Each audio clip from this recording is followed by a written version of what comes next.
E T V Bharat Urdu میں آپ کا خیر مقدم ہے۔ نیوز ٹائم کی اہم خبریں۔ دہلی پردیش کانگریس کے صدر اروندر سنگھ لولی نے عام آدمی پارٹی کے ساتھ انتخابی اتحاد کے خلاف احتجاج کرتے ہوئے اپنے عہدے سے استعفیٰ دے دیا۔ انہوں نے ریاست میں پارٹی امور کے انچارج پر بھی منمانی کرنے کا الزام عائد کیا۔ الیکشن کمیشن نے وارانسی میں ایم آئی ایم کے سربراہ اسد الدین اویسی اور اپنا دل کیمراوادی کے ضلع صدر دلیپ پاٹل کے خلاف نوٹس جاری کیا ہے۔ بی جے پی رہنما نے اویسی پر 25 اپریل کو وارانسی میں منعقدہ جلسہ عام میں اشتعال انگیز تقریر کا الزام عائد کرتے ہوئے شکایت درج کی تھی۔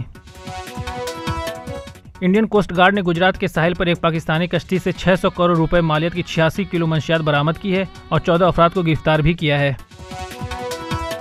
الیکشن کمیشن نے ایک بار پھر منی پور کے 6 پولنگ اسٹیشنوں پر دوبارہ پولنگ کرانے کا فیصلہ کیا ہے، جہاں 30 اپریل کو سخت سیکورٹی کے درمیان دوبارہ ووٹنگ ہوگی۔ کرناٹک میں سیدھا رمیا کی قیادت والی کانگریس حکومت نے سیکس اسکینڈل معاملے کی تحقیقات کے لیے ایک خصوصی تحقیقاتی ٹیم SIT تشکیل دینے کا اعلان کیا ہے۔ جموں و کشمیر کے ادھم پور میں عسکریت پسندوں کی فائرنگ سے ایک ولیج ڈیفنس گارڈ ہلاک ہو گیا۔ اس کے بعد سے علاقے میں سرچ آپریشن جاری ہے۔ عراقی پارلیمنٹ نے ہم جنس پرستوں کے تعلقات کو جرم قرار دینے والا بل منظور کر لیا ہے، جس میں 15 سال تک قید کی سزا کا التزام ہے۔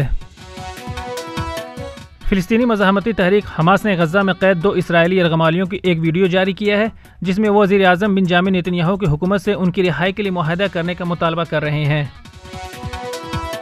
پاکستان کرکٹ بورڈ نے آسٹریلیا کے سابق تیز گیند باز جیسن گلیسپی کو ٹیسٹ کا، جبکہ جنوبی افریقہ کے گیری کرسٹن کو ون ڈے اور T20 کا ہیڈ کوچ مقرر کیا ہے۔ اداکار ساحل خان کو ممبئی سائبر سیل کی خصوصی تحقیقاتی ٹیم نے مہادیو بیٹنگ ایپ کیس کے سلسلے میں حراست میں لے لیا ہے۔ ممبئی ہائی کورٹ نے ان کی قبل از گرفتاری ضمانت کی درخواست مسترد کر دی تھی۔ خبروں کی تازہ اپڈیٹس کے لیے لاگ ان کریں www.etvbharat.com۔